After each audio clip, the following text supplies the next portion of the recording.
We have noticed in news coverage that some outlets are incorrectly referring to Juan Guaido as the opposition leader or the self-proclaimed president.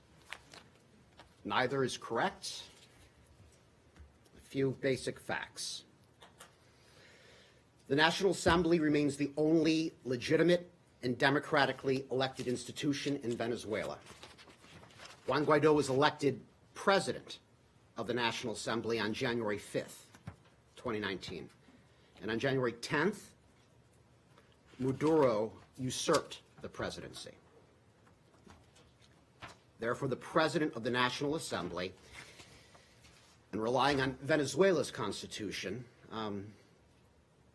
as president of the National Assembly and relying on Venezuela's constitution, Juan Guaido became interim president of Venezuela on January 23rd.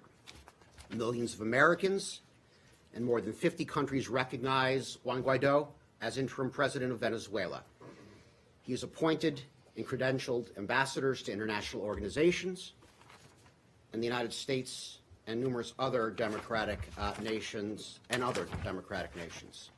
So to refer to Juan Guaido as anything but interim president falls into the narrative of a dictator who has usurped the position of the presidency and led Venezuela into the humanitarian, political, and economic crisis that exists today.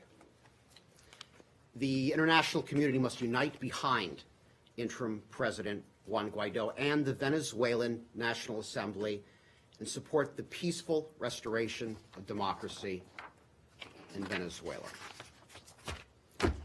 That's it for the top. Let me get this straight. You're complaining because news outlets are calling him by a title that you don't think that he... Not a complaint, pointing out, just trying to correct. Well, it sounds like a complaint to me, and that seems pretty weak sauce. I don't understand what your problem is. I mean, he's the interim president, and we don't want to. You consider him to be the interim president, and as you say, 50 other countries outside of recognize him as the interim president. But there are more than 190 members of the United Nations. So your 50 countries is not even close to half of that.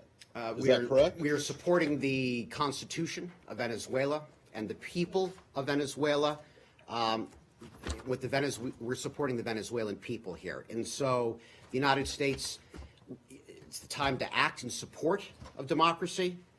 And the news coverage of calling him the legitimate leader, the president, is going to encourage more countries to recognize we don't want to him? feed into the rhetoric of the current dictator.